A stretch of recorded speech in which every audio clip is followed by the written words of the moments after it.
Bueno, continuamos. Entonces teníamos nuestra mezcla y habíamos dicho que para soluciones ideales la dependencia de la presión de vapor de la mezcla con la composición de la mezcla, o sea, la fracción molar expresada para alguno de los dos componentes, entre 0 y 1, o sea, entre un componente puro y el otro puro, las situaciones intermedias de mezclas de distinta composición, la dependencia de presión de vapor seguía una recta, ¿sí? Que el origen era también expresado en términos de las presiones parciales de los componentes de la mezcla, que también tienen un comportamiento lineal. La suma de las presiones parciales daba como resultado una dependencia lineal para la presión total de la mezcla. Estas rectas que representan a la presión parcial de cada componente en la mezcla se originan en la ley de Raoult, y nosotros dijimos que la ley de Raoult vale para soluciones ideales. Bueno, la pregunta entonces es, ¿qué es una solución ideal?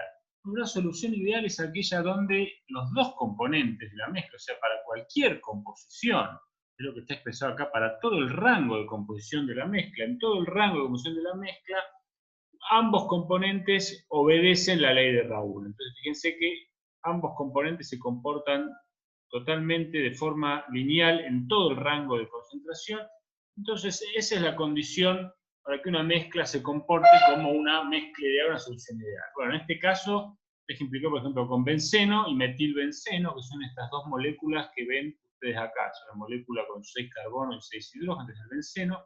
Este es el metilbenceno, que es muy similar, o sea, este anillo, este hexágono representado acá con dobles enlaces, es una forma simplificada de escribir esta estructura que está acá. Entonces, la única diferencia entre las dos estructuras moleculares es que hay un hidrógeno, en este caso unido a este carbono, que es reemplazado por un carbono unido a 3 hidrógenos, se conoce como grupo metil. O sea que a priori uno observa son dos moléculas muy parecidas.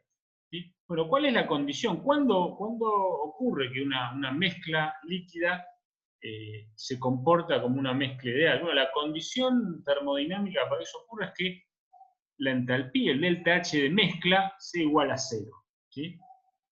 Entonces analicemos, para ver la espontaneidad de un proceso mezclado, o sea, a partir de los dos componentes separados puros, yo los mezclo a una dada concentración y tengo la mezcla, lo que me va a regir la espontaneidad de esa mezcla va a ser miscible en todas sus proporciones o no, es el delta G, la energía libre Gibbs de la mezcla. Recuerden a P y T constante, la energía libre Gibbs es criterio espontáneo. Entonces, si el delta G de la mezcla es menor a cero, la mezcla va a ser espontánea. Entonces, una solución ideal cumple este requisito. El delta H mezcla es igual a cero. Un proceso de mezcla de dos líquidos siempre tiene asociado un delta S mezcla mayor a cero, ¿sí? Por el simple hecho de que el sistema parece más desordenado. Hay muchas más configuraciones en la mezcla para distribuir las moléculas que los componentes puros. Entonces, la conclusión de estas dos condiciones es que si la solución es ideal, o sea, su entalpía de mezcla es igual a cero, como el delta S mezcla es positivo, entonces el delta G mezcla siempre es negativo y una solución ideal siempre es una mezcla de dos líquidos que es miscible, o sea, se puede mezclar completamente en cualquiera de sus proporciones. Bueno, ¿y cuándo se cumple que el delta H de la mezcla es igual a cero? Bueno, se cumple cuando las interacciones intermoleculares, llamémosla AA y BB, o sea, en este caso sería entre bencenos en el benceno puro y entre metilbenceno en el metilbenceno puro, esas interacciones intermoleculares, o sea, entre los componentes puros por separado, son iguales o muy similares a las interacciones cruzadas que ocurren al tenerlos en la mezcla. O sea, en este caso, si las interacciones metilbenceno-benceno son similares energéticamente hablando a las interacciones benceno-benceno y metilbenceno-metilbenceno, bueno, pues entonces el delta H, la entalpía de mezcla, va a ser igual a cero, muy cercana a cero, y la mezcla se va a comportar como una solución ideal, y por lo tanto ambas sustancias van a cumplir la ley de Raoult en todo el rango de composición, y entonces el diagrama de fases de presión versus composición,